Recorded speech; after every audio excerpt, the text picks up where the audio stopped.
What's going on, everybody? This is Matt Mills, and welcome to Delayed Game Sports. Thank you for tuning in. Thank you for those that subscribe. Thank you for those that consistently listen.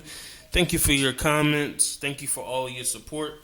This week, we're going to get right into reviewing Week 1 of the NFL, and we will briefly touch on Thursday Night Football, but I think a lot happened Week 1 that has to be addressed.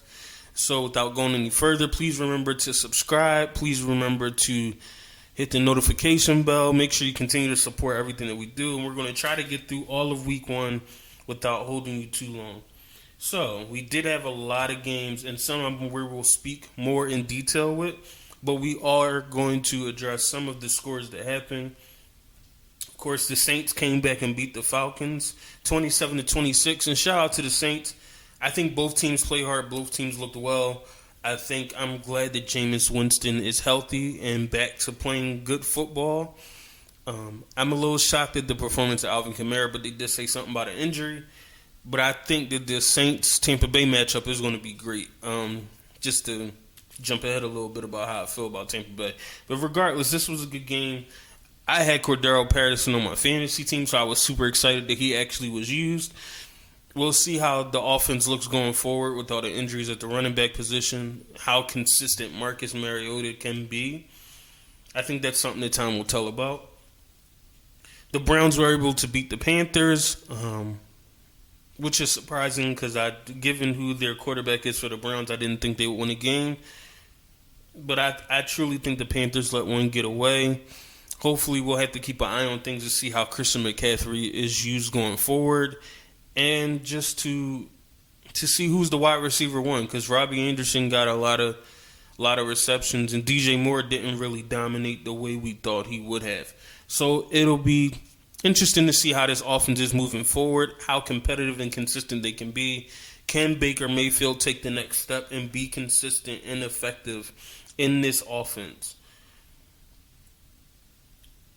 Looking forward, of course, we got the Colts and the Texans tying, which was a surprise at that. I thought the Colts would be able to pull away without a problem with Matt Ryan. Apparently, the Texans are a tougher team than is displayed, but I will give them credit for playing a good game. I think the Texans won't be an easy win this year, so time will tell. The Colts, I don't know. I think Matt Ryan, maybe he just needed a warm-up game.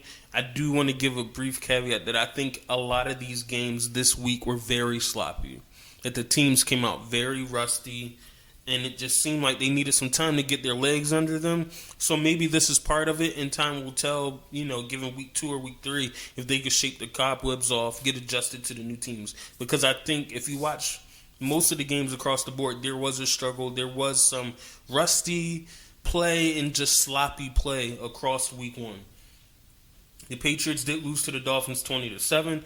I think the Dolphins look pretty good. The Patriots, all the rumors that we heard off the offseason about the Patriots and their offense appear to be true. They seem like they were struggling. I did see something about an injury to Mac Jones that I hopefully won't last too long. But time will tell on that also. Of course, the Ravens beat the Jets 24-9. Lamar Jackson did a good job passing, getting all his receivers involved, and didn't do too much with the running. So I think that's something to keep an eye on, especially with his contract situation. Do we notice a difference in his style of play this year, possibly trying to avoid injury? So who knows? Not sure, but like I said, time will tell. We'll see what happens. The Jaguars did lose to the Commanders, and I will say that the Commanders did look good. They looked like they were clicking on all cylinders. The receivers were well involved. It was nice to see Curtis Samuel back on the field. It was nice to see Antonio Gibson being used effectively like most people wanted him to be used. It sucks for me because I didn't keep him on my fantasy team, given that I didn't think he was going to be the starting running back. But, certain circumstances happened. So we'll see how that goes. We'll see how the rest of the season goes. I do have to give a shout out to the Giants for beating the Titans. I definitely thought the Titans would be a good team this year. They didn't show me much week 1. The Giants showed me some fight. I am really glad to see Saquon Barkley back. And it's not even the fact that I'm a Giants fan, but sometimes when you see someone who just seem to can't get back on the field. You want them to get back on the field. He had a really great rookie season and then has not been able to get back on the field consistently, which has to hurt for someone, for any athlete that invests that much time in something like their career. So I definitely was pushing for him and happy that he was able to come back like he never left. So I do want to acknowledge him and give them a shout out.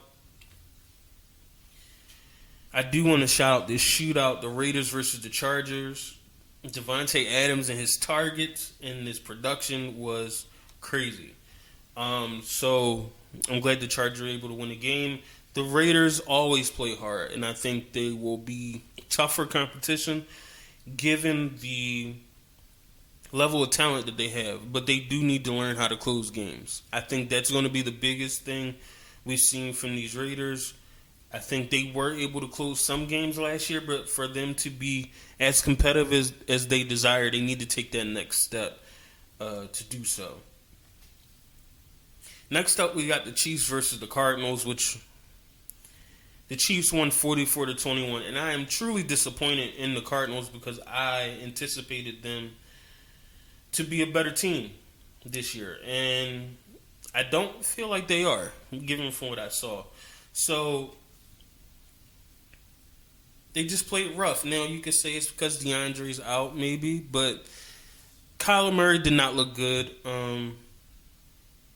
And like I said, everybody looked a little sloppy, but it just didn't feel right. The parts of the game that I saw did not feel right. I didn't feel the right energy, the right vibes, and the right effort from the Cardinals.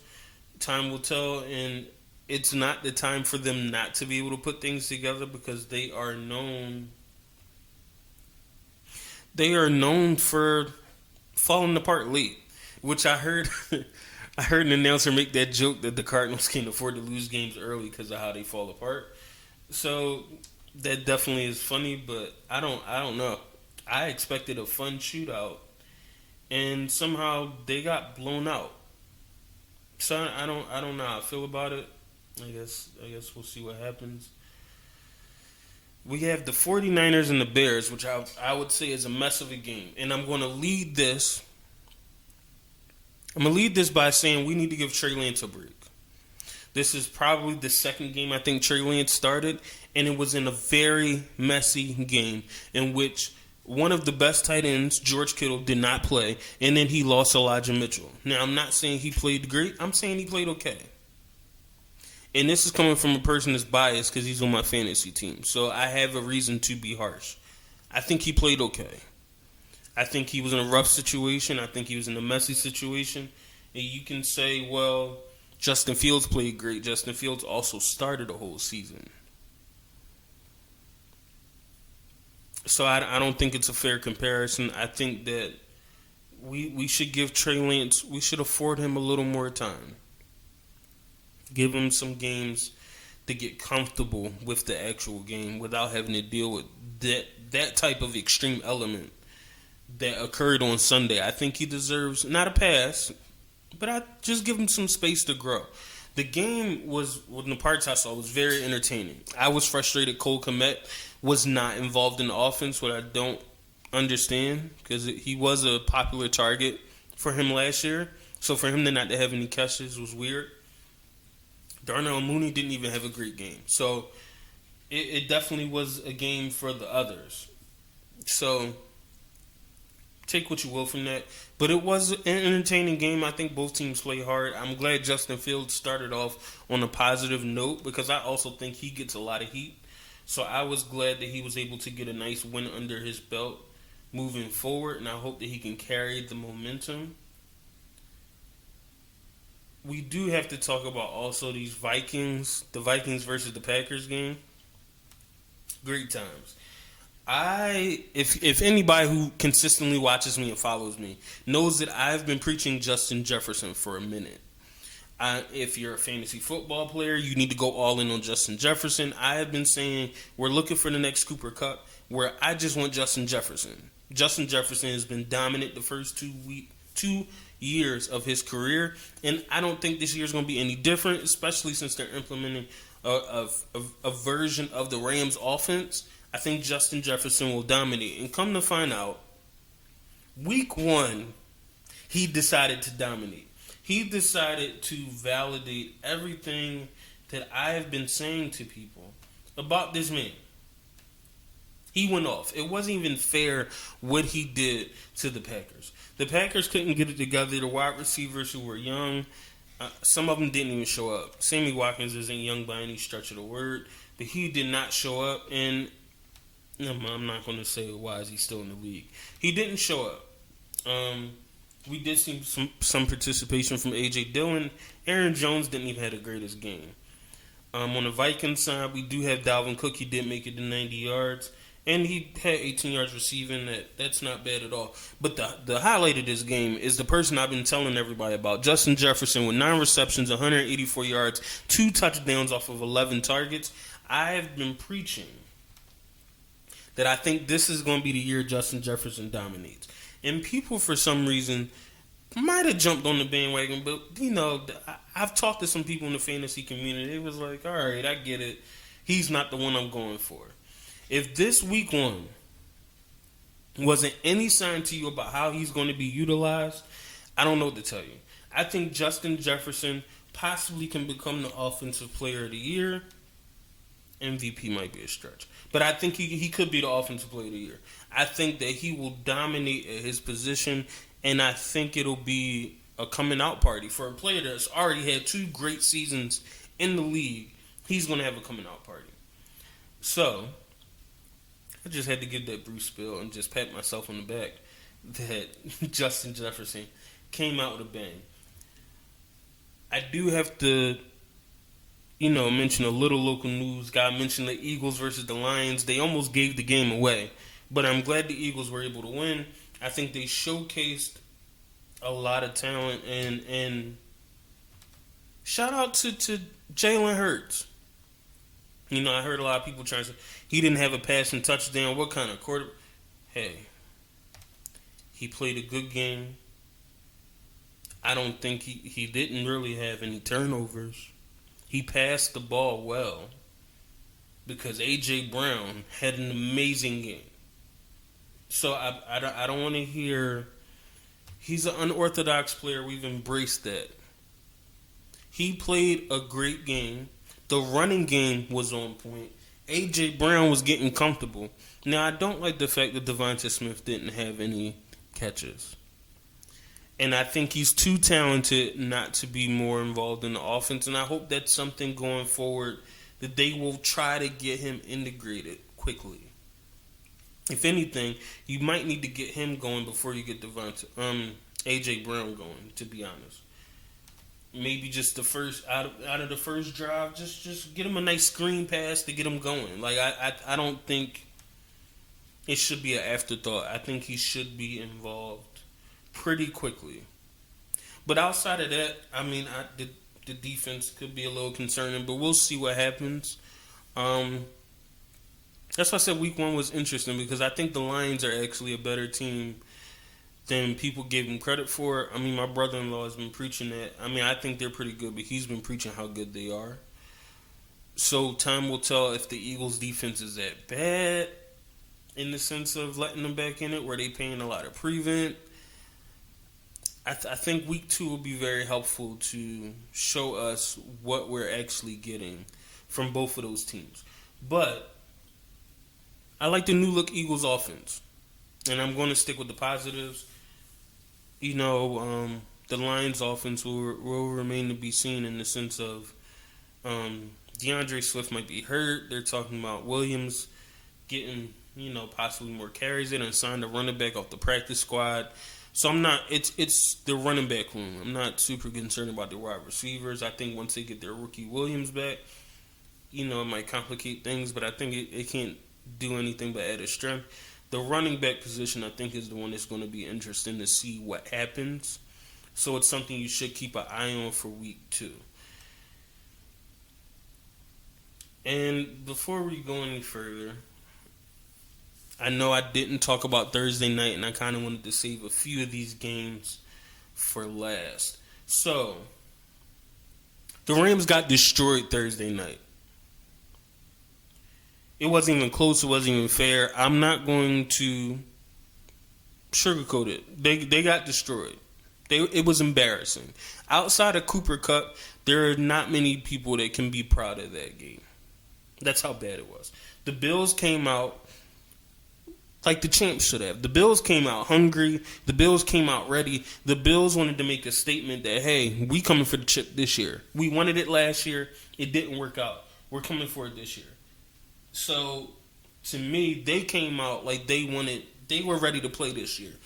And I really initially said that I thought the Rams just played sloppy and just ugly football. And the more I think about the game, I think they were just overmatched. I think the Bills' defense is legit. The Bills' offense is legit. Stephon Diggs is Stephon Diggs. I think Allen is angry. I think Gabe Davis is ready to take the next step. I think Isaiah McKenzie is talented. And, of course, that slot position is just going to be dominant as well. I think you can't sleep on their tight end. I think the Bills are ready. The Rams look like they might be in a little trouble. Their defense it's still good, just doesn't look the same. I think the running back position will be interesting going forward to watch, because I don't think Cam Akers is ready, so we might get more Darrell Henderson. If you're a fantasy owner, I would be scared of Allen Robinson. You have no choice to hold on to him. If you can find a way to trade him or bundle him, I would trade him. I think he'll end up being okay.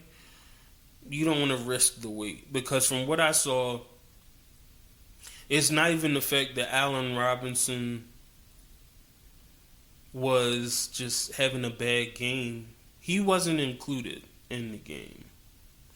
And if there's one thing I've learned in recent memory doing fantasy football and just kind of paying attention to football, having a bad game and then not being involved in the game are two different things. You can have a bad game, and I'm not saying it's okay, but if you get 8 targets and you come away with 2 or 3 catches, it's just not clicking for you, it's not going well, that happens. But for you to barely get targeted, that's alarming. Now, maybe they'll make a conscious effort to find ways to include Allen Robinson going forward. But to me, that means there's not a great or much of a connection currently between Allen Robinson and Matthew Stafford. Take that for what you will, but that is interesting that you don't have a great relationship or connection on the football field. I won't say relationship. A great connection on the football field with your second wide receiver. So maybe this will change when Van Jefferson comes back. They've had a rapport. He was there last year. I don't know, but I don't think the Rams should be favored. I don't even know if I would say the Rams should be favored to win their division, but we'll see what happens. I think the Bills are legit, and I wanted to make sure I took the time to say that I think the Bills are legit, and I think the Bills going forward should be a team that we should be watching because they will do damage. We also do have to get into this Monday night game, this Broncos-Seahawks game, a game that saw a 64-yard field goal attempted for some reason or another. A game that I personally thought the Broncos were going to go in and win without a problem. A game that I thought I was being thoughtful when I thought, the Broncos would win by 3 or 4. At least. I watched the game. I watched the first drive. I'm like, the Broncos might even get a turnover. They might even score off a turnover. Me and my friend were talking about this. And the Seahawks go on the field, and Geno Smith goes boom, boom, boom, and it's a touchdown. And I thought Denver was supposed to have a really good defense this year. And I thought there is no way that a Geno Smith-led offense would win this game. I thought maybe they would be competitive, but there is no way that they will go. I don't care if it's at home, away, or overseas, that they were going to win this game. And when I tell you they made Geno Smith look like he's been starting for years in this league. They made Geno Smith look like he has a chance at being a Pro Bowler this year with the way he was leading the offense in the first half. I couldn't believe my eyes watching Geno Smith have a perfect completion percentage for most of the first half. The Seahawks were moving the ball. The Seahawks defense was aggressive. They were getting stops. And I had to watch Russell Wilson not target his wide receivers for most of the game. Cortland Sutton and Jerry Jeudy didn't even have to look for the ball because he wasn't throwing it to them. But for some reason, he fell in love with all four of his tight ends, or how many was on the team. That's all he was throwing to his tight ends. He was throwing to tight ends I never even heard of. Because we researched the tight ends on the team. We were talking about who we should draft. He was throwing to people that I never seen, and they were making acrobatic catches because he couldn't throw accurately. I don't know what was happening. And maybe it was just the pressure or the going back to Seattle. He did not look good. The team did not look good. And then on top of that, on 4th and 5, his coach said, I'm going for a 64-yard field goal instead of you getting the 5 yards, which also doesn't make sense to me. This football game was ridiculous. I was happy Seattle won. They played harder. They wanted it more. And I'm a Russell Wilson fan. He didn't want it more. Not that night. He didn't. Now, I don't know if he was just in his head. I don't know what happened. That team did not want it more. And that's crazy to say that about a team that we all picked. A lot of people said they were Super Bowl favorites. Oh, they probably will win the division. Like we forgot Kansas City was there.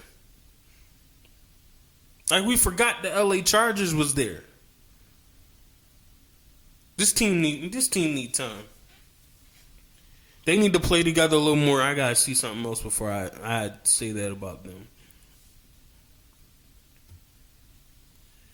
So we'll see what happens. And we're going to take some time to also, we have a few more games to talk about that I think need to be talked about in depth.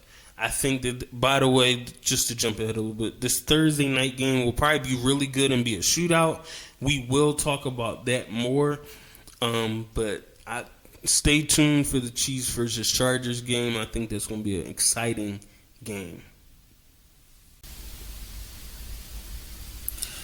So, we got to get into a little bit of some local news. And since I'm a Steelers fan, the Steelers are officially local news. This Steelers versus Bengals game was a headache. I didn't know what was happening. I didn't know who was going to win. Of course, I was rooting for my Steelers. But it was definitely a back-and-forth game. And I want to give a shout-out to the Steelers defense. I think they played good ball. I think they kept us in the game. And I think they are, of course, the reason we won. So I will give some acknowledgement. I think we got the job done. Nobody was super impressive. I think Deontay Johnson was pretty good, made some key throws down the stretch.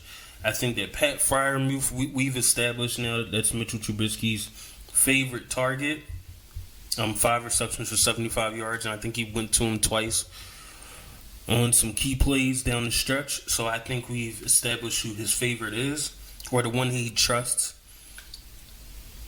I have to say, after watching this game, or the parts that I was able to watch because I was supposed to be out at dinner with the family, Mitchell Trubisky isn't it. And I wanted to give him a shot. I thought that he could start at least the first half of the season. He might still do it.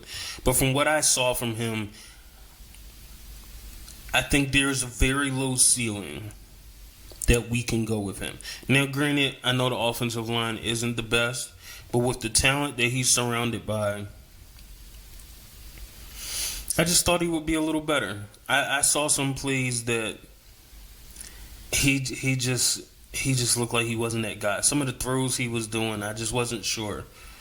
Me personally, I'm a little out on Mitchell Trubisky, so hopefully next game he'll be able to make some noise and I guess put himself on a good playing field moving forward. But his performance didn't do anything for me to be like he's the one that should finish the rest of the season or take us into the playoffs. I think our defense was the one that made the difference. And sadly, T.J. Watt was hurt. Now I'm reading that it's a possibility that he might only miss a month because it's not completely torn and is not going to be out for the season. Time will tell, and I hope it's not a severe injury. We also had an injury with Najee Harris near the end of the game, so I hope his injury isn't serious because I don't think we can afford to miss him. I do enjoy the fact that they tried to incorporate Chase Claypool in the running game. 6 carries for 36 yards isn't bad, given he's a wide receiver. And I'm sure it did help just create some diversity within the offense. So I'm just glad we got the job done. I wasn't super impressed by the Steelers' offense. Now, the Bengals, on the other hand, very few things I would say is impressive. I mean, Joe Mixon, of course. And shout out to T. Higgins. I hope that his injury won't be serious. He is a really good wide receiver, and I would hate for him to get injured for the rest of the season. So hopefully it won't be serious, it won't require surgery, and he'll be back soon. Joe Burrow, of course, has 6 carries for 47 rushing yards. Jamar Chase was Jamar Chase, 10 receptions, 129 yards, and a touchdown. Joe Mixon was also impactful in the receiving game. Tyler Boyd had some good catches. We have to give a shout out to Hayden Hurst. He also was impactful. So the Bengals offense wasn't bad, but I will say Joe Burrow, I don't know what happened with his turnovers. A lot of the NFL across week 1 was just very sloppy. Like they were just rusty, and that's expected. So I will say that was interesting to see so many teams just start off rough. Like they just weren't clicking. I do think our defense played a role in that, and I will give a shout out to Minka for blocking that field goal. You could say it was his fingertips. The field goal missed, and it kept us in the game. I think that I don't know why the field goals kept missing, but it was enough to get the Steelers to 1-0, and that's all I desire. I can't really comment on the Bengals. I think they at least picked it up and looked like they could still be a good team down the stretch, unlike the Rams, and we'll get to the Rams later. I think the Bengals will recover. I think they'll be out for revenge next week. And, of course, they got to play Pittsburgh one more time, so who knows who will end up facing. I'm just happy the Steelers were able to get a win. I hope that these injuries aren't long-term, and I hope that this was just an anomaly. This was just Mitchell Trubisky not starting a game in over a season while he was with the Bills and, learning a new offense, getting back in sync. Maybe he was a little rusty or a little nervous. I don't know. So I'm hoping it's just a week 1 thing. But if it happens next week, if it happens week 2, I'm not saying he's done, but it definitely asks a lot of questions on how far or how long can we wait to put my guy in, to put Kenny in.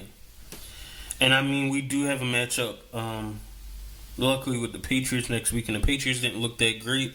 So maybe it'll be a good game for him to get his footing, but I just think he needs to get into a stride. The offense isn't devoid of talent. It's a good offense. They need some continuity with the offensive line, but the offense is good. So I need more from Mitchell Trubisky. Hopefully Najee Harris can be healthy for next week because we do need more from the running game. But time will tell. But I did feel good about the defense. I was refreshed, impressed. I was excited for watching the defensive plays. So I am looking forward to the defense. And I am, for fantasy purposes, still a fan of the wide receivers. Chase Claypool had a nice variety of a game. Pat Freiermuth is on one of my fantasy teams, and I was told not to draft him as a tight end 1, but he did produce pretty good week 1, unlike some other ones. And I will say, even though Deontay Johnson didn't put up large numbers, he was second on the team in catches, And he was a go-to person to make some key catches to keep the drive alive. So I do think once we get some consistency at quarterback, Deontay Johnson and Pat Freiermuth will be probably the the two consistent options in the passing game for the Steelers. So I am feeling good about our defense. Time will tell if we can sneak into the playoffs with this team. But I am excited to be 1-0, and I hope we can be 2-0 next week.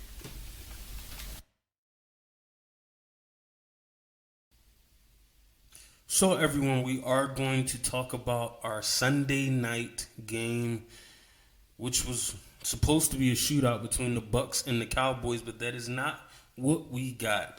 And for those that are Cowboys fans, I'm just sorry because you do have a lot going on. So before we even get into the game, we do have to address and just, pray for well wishes for Dak Prescott, who did get injured towards the end of the game. They said that he, I believe, broke his thumb, but he is going to require surgery and possibly will miss 6 to 8 weeks.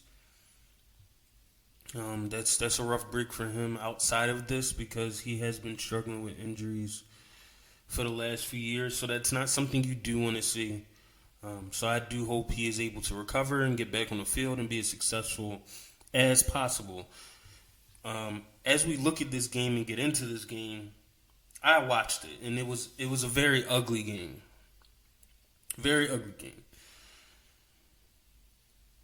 Cowboys were only able to produce 3 points. You could tell that they were missing some talent on the offensive side.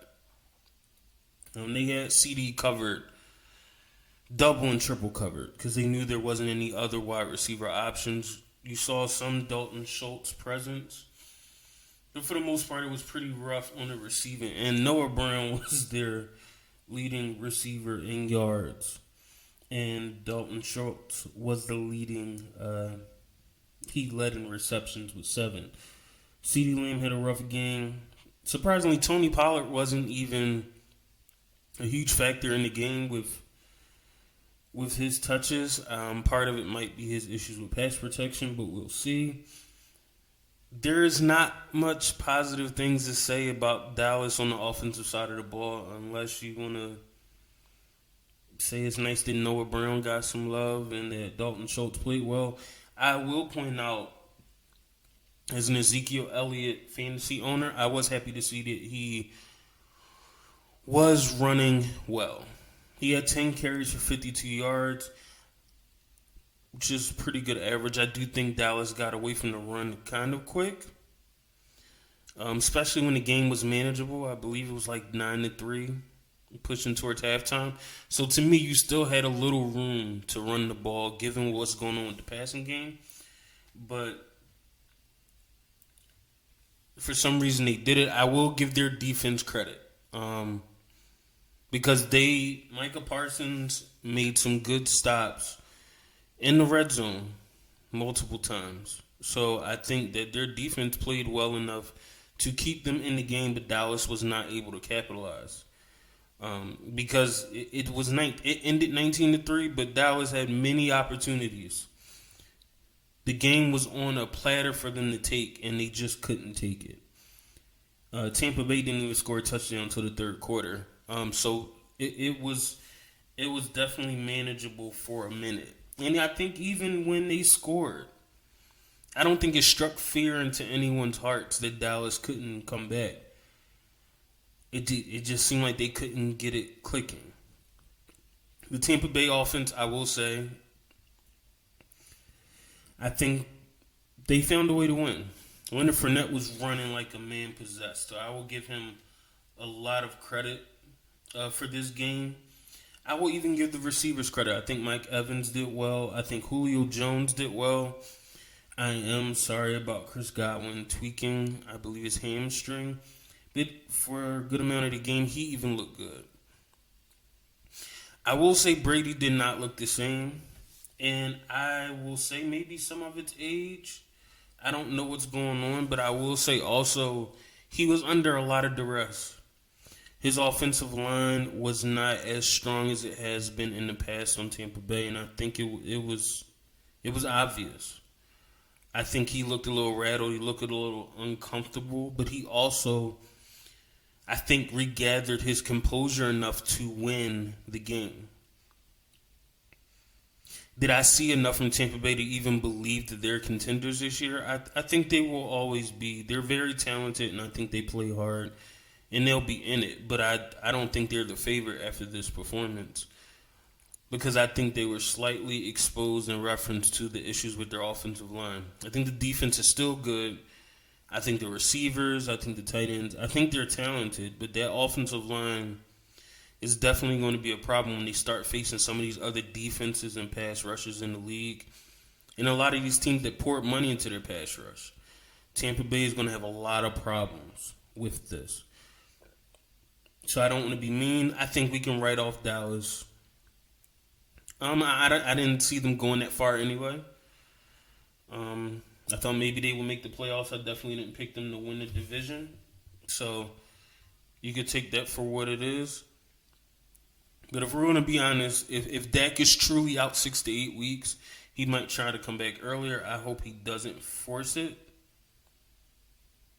But I will say that Dallas is in trouble. I think they mismanaged the offseason. I don't think they put enough wide receiver talent to even help CeeDee Lamb.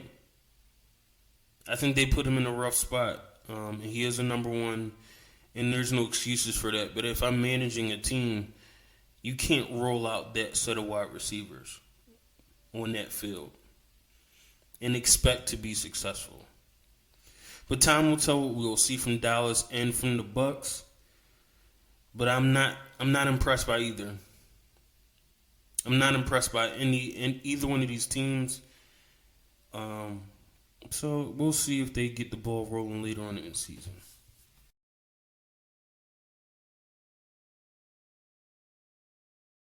Thank you for sticking with us. Thank you for listening to all the reviews. I appreciate all your support. Please remember to comment, like, and subscribe. Please tune in for the next episode. We will try to find a way to condense it and get it a little shorter, but still give you all the information that you need. So I hope that you have an enjoyable rest of your week. I hope that you have a good weekend. Remember to make the most of your time, because it's the one thing that we can't get back. So until next time, enjoy week 2 of football.